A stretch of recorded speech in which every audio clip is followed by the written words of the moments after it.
Hello friends, welcome back to my channel JSSC वाला। चलिए दोस्तों, हम लोग आज फिजिक्स और केमिस्ट्री का क्वेश्चन देखते हैं।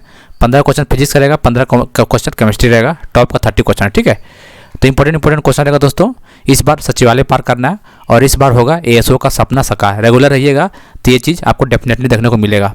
यदि हमारे चैनल से रेगुलर रहते हैं और हर वीडियो को देखते हैं, जितना डालते हैं, तो ASO मिलना कोई बड़ी बात नहीं है। ठीक है, बस आपको सिर्फ रीजनिंग और मैथ अलग से आपको बढ़िया से फोकस कीजिए और करंट अफेयर बाकी आप इधर प्रैक्टिस के रूप में हम लोग कर सकते हैं। डेली काफ़ी शानदार क्वेश्चन चल रहा है।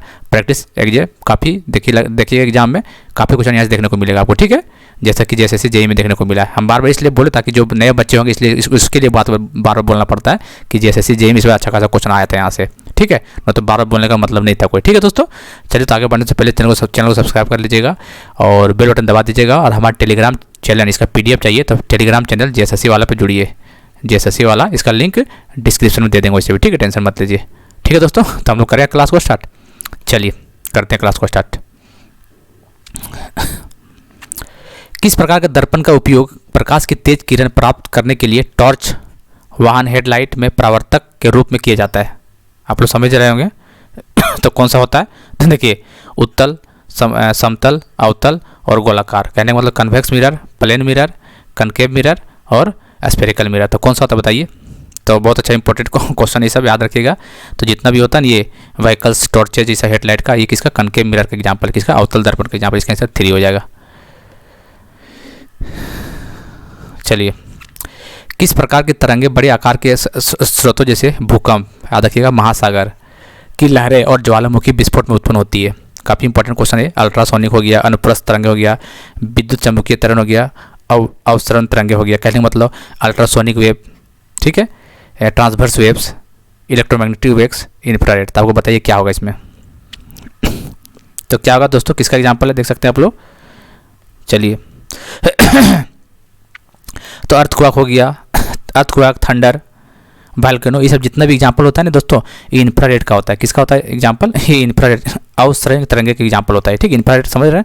ये होता है, देखिए, इंफ्रारेड होता है एगो, और ये होता है अल्ट्रा। तो इंफ्रा क्या होता है? 20 हर्ट्ज। देखिए कितना होता है? 20 हर्ट्ज से लेके 20 किलो हर्ट्ज नॉर्मल होता है, आपको जैसा कि पता होगा। ठीक है, तो 20 हर्ट्ज से नीचे इंफ्रा होता है और 20 हर्ट्ज से ऊपर, 20 किलो हर्ट्ज से ऊपर अल्ट्रा हो जाएगा। तो ये इंफ्रा का एग्जाम्पल है, अवस्रव तिरंगे का एग्जाम्पल था। ठीक है, ये चीज़ आप लोग मान कर रखना है। अल्ट्रा को क्या बोलते हैं? अल्ट्रासोनिक तरंगे। तो 20 किलो हर्ट्ज से ऊपर रहेगा तभी होगा। तो भूकंप, महासागर, ज्वालामुखी जी कितना इंफ्रा का एग्जाम्पल है। इसे अल्ट्रा का बैट वगैरह एग्जाम में आता है, एग्जाम्पल में बैट वगैरह। ठीक है, चमगादड़ सब करवा चुके बहुत पहले हम। तो इसका आंसर हो जाएगा 4। ठीक है, चलिए नेक्स्ट देखते हैं। प्रतिरोध की SI यूनिट बताइए। चलिए बताइए, SI यूनिट ऑफ रेजिस्टेंस को बताना क्या होता है? तो क्या होता है रेजिस्टेंस का SI यूनिट? थोड़ा सा इसको कर लेते हैं ऊपर, बताइए क्या होता है? तो याद रखिएगा, इसका SI यूनिट होगा, ये देखिए दोस्तों, लिखा ब्लैक में नंबर है क्वेश्चन। ठीक, ये मत सोचिए आंसर लिखा हुआ, ऐसा कुछ नहीं है। ये 3रा नंबर क्वेश्चन है। तो बताइए क्या होगा? ओम होगा, इसका आंसर ओम हो जाएगा। ठीक है, चलिए, V = IR आपको याद रखना, न्यूमेरिकल यहाँ से पूछ सकता है। V = IR। चलिए प्रत्यावर्ती धारा का आविष्कार डैश द्वारा किया गया था? किसके द्वारा किया गया था? Alternating current, AC। Alternating current का डिस्कवर किसके द्वारा किया गया था? तो याद रखिएगा, अल्टरनेटिंग करंट का जो डिस्कवर किया गया था, निकोला टेस्ला के द्वारा। किसके द्वारा किया गया था? 4 का 3 हो जाएगा, 4 का 3, निकोला टेस्ला के द्वारा किया गया था। ठीक है, चलिए 5वां नंबर आइए। चलिए, ये द्रव्यमान 10 kg वाली एक मशीन गन में 500 मीटर वेलोसिटी दिया हुआ गति से 10 गोली प्रति सेकंड की दर पर इतना ग्राम की गोलियां दागती है। मशीन गन को स्थित रखने के लिए एक वांछित बल क्या है? तो आपको बताना है। ठीक है, मास दिया हुआ है इतना, तो आपको निकालना force required to hold the machine in position. तो बताइए फोर्स कितना होता है? तो आपको पता ही होगा, जैसे कि याद रखिएगा, फोर्स क्या होता है? Rate of change of momentum, momentum dp/dt यही होता है। ठीक है, P क्या होता है? मोमेंटम मास इंटू वेलोसिटी, यही होता है मास, तो dp/dt ये चीज़ होता है। ठीक है, चलिए अब बताइए मास कितना दिया हुआ है?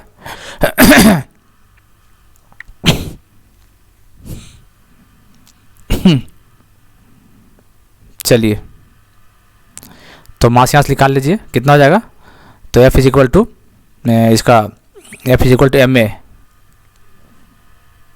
चलिए, तो ये हो जाएगा कितना? 500, यहाँ दिया हुआ है 500 इंटू ये dV/dt कितना होगा 10 × 20/1000 ग्राम में है तो इसको 1000 में कर लिए, तो इसको काट के कितना हो जाएगा 1 2 3 1 2 3 कितना हो जाएगा यहाँ से 50 दूनी 100, तो आप लोग देख सकते हैं 100 न्यूटन इसका राइट आंसर हो जाएगा। ठीक है, ऐसे आप लोग कर सकते हैं इसका। ठीक दोस्तों, बाकी चेंज करने यहाँ ग्राम में दिए इसको चेंज करना आपको, जिसका आंसर 4 हो जाएगा। चलिए छठा, जब किसी वस्तु को ऊपर की ओर फेंका जाता है तो वस्तु की गति और स्थिर बल में क्या परिवर्तन है। जब किसी बॉडी को हम कोई ऑब्जेक्ट को ऊपर फेंकते हैं तो हमको बताना है काइनेटिक एनर्जी और पोटेंशियल एनर्जी में क्या होगा। तो जब ऊपर फेंकेंगे दोस्तों तो काइनेटिक एनर्जी डिक्रीज करेगा, पोटेंशियल एनर्जी बढ़ेगा। तो देख लीजिए कौन सा होगा, गतिक ऊर्जा कम होगी और स्थिर ऊर्जा बढ़ जाएगी। तो कहने का मतलब काइनेटिक एनर्जी बढ़ेगा और पोटेंशियल एनर्जी कम हो जाएगी, इसका आंसर बी हो जाएगा। चलिए, डैश रंग का विचलन कौन सबसे कम होता है। चलिए बताइए, विचलन कम होता है, कम मतलब डेविएशन, बताइए डेविएशन कम किसका होता है। तो ठीक है, तो देखिए ये याद रखना है VIBGYOR, VBOR आपको याद रखना पड़ेगा। Violet, indigo, blue, red, yellow, orange, red इन होता है।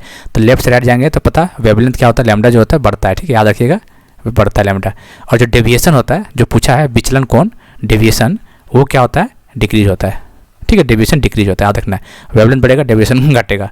तो पूछा सबसे कम किस में होगा, तो देख लीजिए रंग सबसे कम, तो सबसे कम किस में, रेड में होगा। तो रेड ऑप्शन में लाल देख सकते हैं, तो इसका आंसर यही होगा। तो VBOR से याद रखना है, लेफ्ट से राइट जाइएगा तो वेवलेंथ बढ़ेगा, वेवलेंथ बढ़ेगा तो एनर्जी कम होगा, तो एनर्जी कम हो जाएगा यहाँ से, फिर इसका डेविएशन कम हो जाएगा। इसे बनता है ना, इसे यहाँ पर बनता है, यहाँ तो VIBGIOR ऐसे बनता है। आप देख सकते हैं यहाँ डेविएशन कम है, यहाँ कम है, यहाँ कम है। देखिए यहाँ इसे करके देखिए तो वायलेट का ज़्यादा होता है, इसे आप लोग डायग्राम में रख सकते हैं। तो इसका मतलब लाल का कम होता है। ठीक है, चलिए उस ऊर्जा की SI इकाई बताइए। SI unit of heat energy, तो आसान क्वेश्चन है, जूल हो जाएगा इसका आंसर।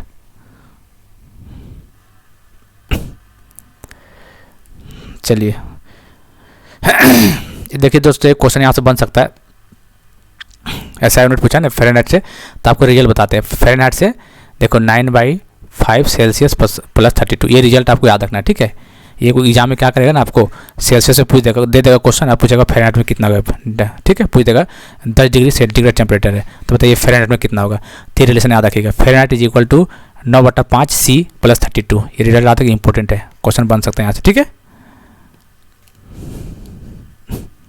समुद्र की गहराई मापने के लिए किस यंत्र का प्रयोग किया जाता है, बताइए। फेथोमीटर, ईडियोमीटर, बैरोमीटर, पेरिस्कोप। तो गहराई नापने के लिए किसको, फेथोमीटर का यूज किया जाता है, किसको, फेथोमीटर का यूज किया जाता है। ठीक है, किसी वस्तु पर 10 न्यूटन बल कार्य करता है, वस्तु बल की दिशा में 5 मीटर विस्थापित होती है, तो बल द्वारा किया गया कार्य बताइए। तो बल द्वारा कार्य क्या होता है बताइए। चलिए, तो बल द्वारा कार्य जो होता है कितना होता है बताइए। वर्क डन क्या होता है, फोर्स इंटू डिस्प्लेसमेंट ही होता है। तो फोर्स कितना दिया हुआ है, 10 न्यूटन दिया हुआ है, और डिस्प्लेसमेंट कितना दिया हुआ है 5 मीटर के वही डायरेक्शन। तो 5 10 × 50 न्यूटन मीटर। न्यूटन मीटर को क्या बोलते हैं, न्यूटन मीटर को जूल बोलते हैं। ठीक है, न्यूटन मीटर को जूल बोलते हैं, इसका मतलब 50 जूल। कहाँ पे, इसका आंसर सेकंड हो जाएगा। ठीक है, फोर्स इंटू डिस्प्लेसमेंट। चलिए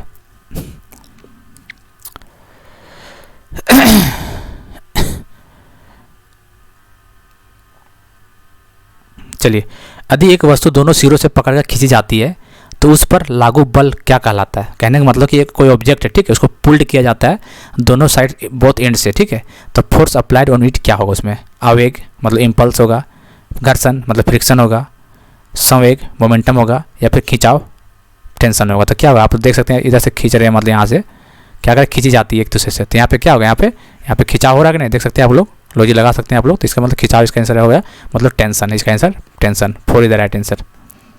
ठीक है, चलिए, लॉ ऑफ फ्लोटेशन, प्लवनशीलता के नियम द्वारा क्या होता है, इसको क्या बोलते हैं, लॉ ऑफ फ्लोटेशन बोलते हैं इसको। ठीक है, का नियम द्वारा किया जाता है, क्या किया जाता है आपको बताना है। किरचॉफ्स, आर्किमिडीज, गॉस और हुक। तो क्या किया जाता है, आर्किमिडीज। लॉ ऑफ फ्लोटेशन क्या है, आर्किमिडीज होता है इसका मतलब। ठीक है, चलिए, किरचॉफ्स लॉ रेडिएशन से रिलेटेड है, और गॉस तो पता ही होगा आपको। चलिए 14 नंबर आइए। विद्युत घंटियों में किस प्रकार के चुंबक का प्रयोग किया जाता है? इंपॉर्टेंट क्वेश्चन है ये। इलेक्ट्रिक बेल, इलेक्ट्रिक बेल में किस टाइप का मैग्नेट यूज होता है वो पूछा हुआ था। इलेक्ट्रिक बेल में कौन सा मैग्नेट यूज होता है? तो विद्युत चुंबकीय यूज होता है। कैसा? विद्युत चुंबकीय यूज, कहने का मतलब इलेक्ट्रोमैग्नेट यूज होता है यहाँ पे, याद रखिएगा, ठीक है। इलेक्ट्रोमैग्नेट, विद्युत में इलेक्ट्रोमैग्नेट यूज होता है, ठीक है। जैसे इलेक्ट्रोमैग्नेट कहाँ का यूज होता है? एग्जाम्पल देते हैं, जैसे बेल में तो होता ही है, बेल तो क्वेश्चन पूछा है, घंटी मतलब बेल हो गया। और कहाँ का यूज होता है? लाउड स्पीकर देखेंगे आप लोग, इलेक्ट्रोमैग्नेटिक यूज होता है, लाउड स्पीकर हो गया, और फिर टेलीफोन हो गया। ये सब एग्जाम्पल है किसका? इलेक्ट्रोमैग्नेट का। विद्युत चुंबक इलेक्ट्रोमैग्नेट का, बेल, लाउड स्पीकर और टेलीफोन इलेक्ट्रोमैग्नेट का एग्जाम्पल, ठीक है। चलिए, नेम द इंस्ट्रूमेंट। ये देखिए, वायु दाब मापने के लिए कौन सा उपकरण प्रयोग किया जाता है? वायु दाब मतलब प्रेशर, तो प्रेशर को नापने के लिए क्या यूज किया जाता है? बैरोमीटर, थर्मोमीटर, सेस्मोग्राफ और हाइड्रोमीटर। बताइए तो क्या होगा? बैरोमीटर यूज करते, क्या करते हैं? बैरोमीटर यूज करते हैं, ठीक है दोस्तों। चलिए, 15 क्वेश्चन हो गया, तो फिजिक्स का यहाँ से कर लिए, ठीक है। हम लोग केमिस्ट्री करते हैं बेहतरीन तरीका से, कोई दिक्कत वाली बात नहीं होगा, ठीक है। चलिए बताइए, पहला क्वेश्चन क्या है? निम्नलिखित में से कौन कार्बन का एक अपरूपी रूप है? बताइए। एलोट्रोप्स ऑफ कार्बन पूछा है। अपरूपी रूप कार्बन का होता है कौन है? हीरा, जिप्सम, खड़िया, संगमरमर। तो क्या होता है इसका? एलोट्रोप्स ऑफ कार्बन क्या बोलते हैं? हीरा को बोलते हैं, ठीक है। आपको पता ही होगा, हीरा, डायमंड्स, ग्राफाइट, जितने एग्जाम्पल है एलोट्रोप्स ऑफ कार्बन है, ठीक है। चलिए,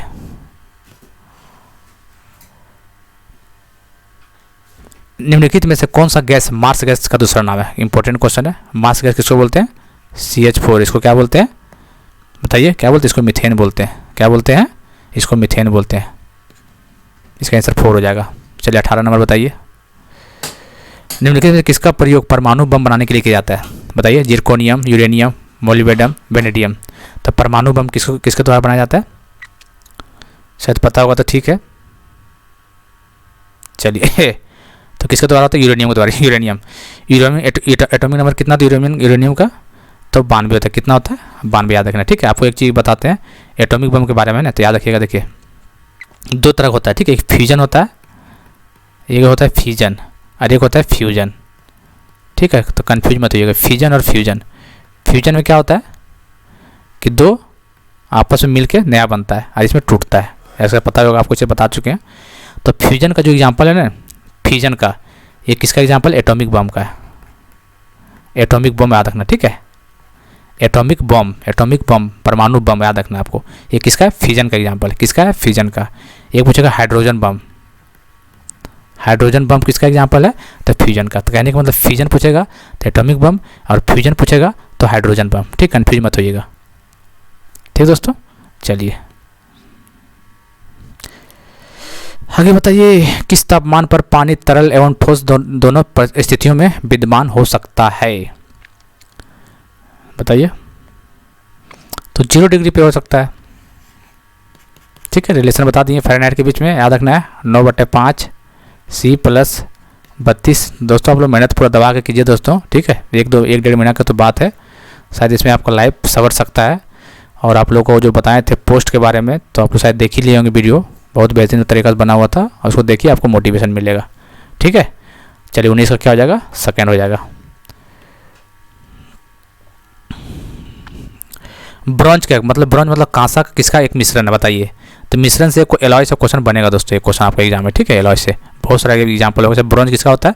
तो ब्रॉन्ज होता है किसका? तांबा और टीन का होता है। कॉपर और टीन को ब्रॉन्ज बोलते हैं, ठीक है। जैसे इसी तरह बहुत सारे एग्जाम्पल आप लोग बोल सकते हैं, जैसे ब्रास हो गया। क्या हो गया? ब्रास हो गया। ब्रॉन्ज का तो क्वेश्चन दिया ही हुआ है। स्टील हो गया, फिर इनवार हो गया। इस सब के एग्जाम्पल रट लेना आपको, ठीक है। जैसे और क्या हो गया? बस इतना। जैसे ब्रास का क्या होता है बताइए? कॉपर और जिंक होता है ब्रास का। स्टील का क्या होता है? कॉपर और क्या होता है बताइए? स्टील का होता है कार्बन और आयरन होता है स्टील का। ब्रास का कॉपर जिंक होता है, स्टील का कार्बन और आयरन होता है। इनवार का क्या होता है? आयरन और निकल होता है इनवार का। ये सब चीज़ आपको रट्टा मार लेना है। आयरन और निकल का इनवार होता है। इनवार आयरन और निकल, ठीक है। चलिए, तो इसका आंसर ब्रॉन्ज का क्या हो जाएगा? कॉपर और टीन, तांबा और टीन का एग्जाम्पल हो जाएगा, ठीक है। एक होता है फ्यूज वायर का, पूछ देता है फ्यूज वायर का क्या होता है? एलॉय। फ्यूज वायर देखे होंगे आप लोग। इसका अलावा क्या होता है बताइए? तो इसका हो जाता है लेड होता है इसमें, इसके साथ एक टीन और जुड़ा होता है, ठीक है, लेड और टीन एल फ्यूज वायर में। ठीक दोस्तों, चलिए आगे बताइए। ये आपको मैं इधर कॉलम करना, इस तरह का क्वेश्चन बन सकता है। बताइए अब सोडियम हाइड्रोक्साइड तो किसको बोलते हैं? CaOH2। इसको क्या बोलते हैं? कॉस्टिक सोडा बोलते हैं। तो ए का सेकेंड ये है। चलिए ठीक है। कैल्शियम ऑक्साइड, कैल्शियम ऑक्साइड क्या बोलते हैं? बिना बुझा चुना। कैल्शियम ऑक्साइड मतलब CaO को बोलते हैं। ठीक, इसका मतलब 4 हो जाएगा, बी सही है। एसिटिक अम्ल में क्या होता है? सिरका होता है 1, इसका मतलब इसका आंसर 1 हो जाएगा। ठीक है, तो आप लोग देख लीजिए सब एक करके।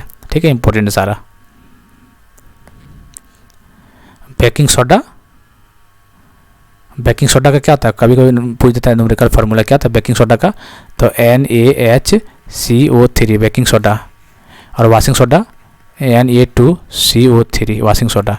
तो बेकिंग सोडा और वाशिंग सोडा कन्फ्यूज मत होइएगा। चलिए, चीनी को अल्कोहल में बदलने की प्रक्रिया को क्या कहते हैं बताइए? The process of conversion of sugar into alcohol. उसको क्या बोलते हैं? उसको बोलते हैं फर्मेंटेशन, मतलब किण्वन। उसको क्या बोलते हैं? किण्वन, फर्मेंटेशन बोलते हैं उसको। निम्न से कौन सी धातु अधातु सामान्यतः पर द्रव अवस्था में रहता है? इंपॉर्टेंट क्वेश्चन है, आपको बताना है कौन सा नॉन मेटल लिक्विड स्टेट में रहता है नॉर्मल टेम्परेचर पे। कौन सा नॉन मेटल लिक्विड स्टेट पे रहता है नॉर्मल टेम्परेचर पे? पारा, iodine, chlorine, bromine. Mercury, iodine, chlorine, bromine. तो कौन सा हो जाएगा इसका आंसर? इसका हो जाएगा ब्रोमीन। क्या हो जाएगा इसका? ब्रोमीन। चलिए, निम्नलिखित केसों में से कौन सा जल में घुलनशील अच्छा होता है? बताइए कि जो ऐसा इसमें से कौन सा गैस अच्छा है जो एक्सट्रीमली सोल्युबल इन वाटर, जो बहुत सारा घुलनशील है वाटर में? तो बताइए CO2 है, क्लोरीन है, हाइड्रोजन सल्फाइड है, एमोनिया है।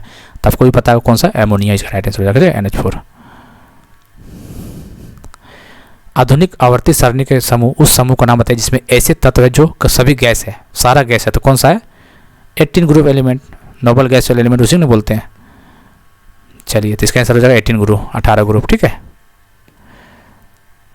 न्यूटन का खोज किसने किया? न्यूटन न्यूट्रॉन है, electron, proton, neutron. Electron Rutherford, proton J Thomson, और न्यूटन चैडविक। ठीक है, तो न्यूट्रॉन के हिसाब से जे कहाँ हो जाएगा? इसका चैडविक हो जाएगा। ठीक है दोस्तों, तो याद रखिएगा। ईंट पर जोर से नाच, ईंट पर जोर से नाच, इसका ट्रिक है। ईंट, इलेक्ट्रॉन, प्रोटॉन, न्यूट्रॉन, ई से थॉमसन, पी से ऐसे करके सब करवाया है। ठीक है, करवा चुके हैं। इसका मतलब न्यूट्रॉन का खोज चैडविक ने किया है। धातुओं में संक्षारण के कारण होता है, किसके कारण होता है बताइए? क्रोजन इन मेटल, मेटल में क्रोजन किसके कारण होता है? ड्यू टू ऑक्सीडेशन, ऑक्सीकरण के कारण। विस्कोस फाइबर डैश से प्राप्त किया जाता है? बताइए। विस्कस फाइबर है ऑब्टेन्ड फ्रॉम कहाँ से? पेट्रोकेमिकल, सेलुलोस, ऑयल, तेल या फिर कोयला। तो कहाँ से? सेलुलोस से किया जाता है। एसिड रेन अम्लीय वर्षा मुख्यतः किसके कारण होती है? एसिड रेन किसके कारण होता है? तो ऑक्साइड ऑफ सल्फर और नाइट्रोजन। तक सल्फर नाइट्रोजन कहाँ पे देख सकते हैं आप लोग? ये इसका आंसर 4 हो जाएगा, सल्फर और नाइट्रोजन के ऑक्साइड के कारण। Last question of the day. चलिए, ऑक्जेलिक एसिड कहाँ पे पाया जाता है?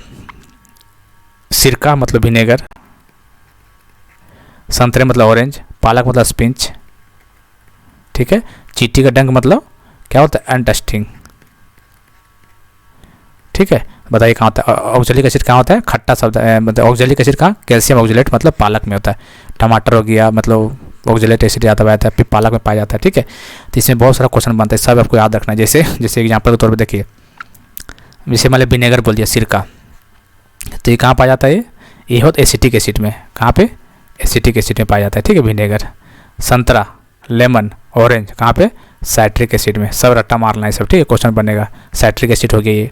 पालक तो चलिए स्पिंच मतलब बता दिया कौन सा? ऑक्जेलिक एसिड हो गया। चींटी के डंक से कौन सा होता है? चींटी के डंक मतलब फॉर्मिक एसिड होता है इसमें। ठीक है, फॉर्मिक एसिड होता है। तो इसमें से हो गया ऑप्शन के अकॉर्डिंग सब हो गया। और क्या क्या पूछ सकता है आपको? कर्ड, कर्ड मतलब दही। ठीक है, किसके? लैक्टिक एसिड, लैक्टिक एसिड होता है कर्ड में। ठीक है, और क्या पूछ सकता है इसमें? ग्रेप्स मतलब अंगूर, अंगूर में कौन सा होता है बताइए?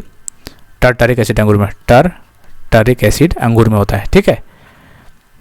ग्रेप्स हो गया, अंगूर हो गया, कर्ड हो गया, विनेगर हो गया, संतरा, पालक, चींटी के डंक, और क्या क्या हो सकता है इसमें, और जैसे कि जैसे आंवला हो गया, विटामिन सी, जैसे विटामिन सी का नाम बताइए क्या होता है, तो इसका क्या नाम है, एस्कॉर्बिक एसिड। क्या नाम है, एस्कॉर्बिक एसिड नाम है इसका, ठीक है। याद रखिएगा, एस्कॉर्बिक एसिड विटामिन सी आंवला वगैरह में ज़्यादा पाया जाता है, ठीक है दोस्तों। और इसमें क्या हो सकता है, बहुत सारे एग्जाम्पल देखे जाते हैं, इसमें मेन मतलब यही सब है, क्वेश्चन यही सब घूम के आता है, ठीक है। तो इसको अच्छे से देख लीजिएगा वीडियो को पहुँच करके, ठीक है दोस्तों। आई होप कि आप लोग समझ में आ गया होगा, और समझ में आया होगा तो चैनल को सब्सक्राइब कीजिएगा और दोस्तों के साथ जरूर शेयर कीजिएगा, क्योंकि मोटिवेशन बनता है, ठीक है। और टेलीग्राम चैनल JSSC वाला पे जुड़िए, PDF पाने के लिए लिंक डिस्क्रिप्शन में दे देंगे। चलिए दोस्तों, मिलते हैं अगले वीडियो में, तब तक के लिए जय हिंद, जय भारत।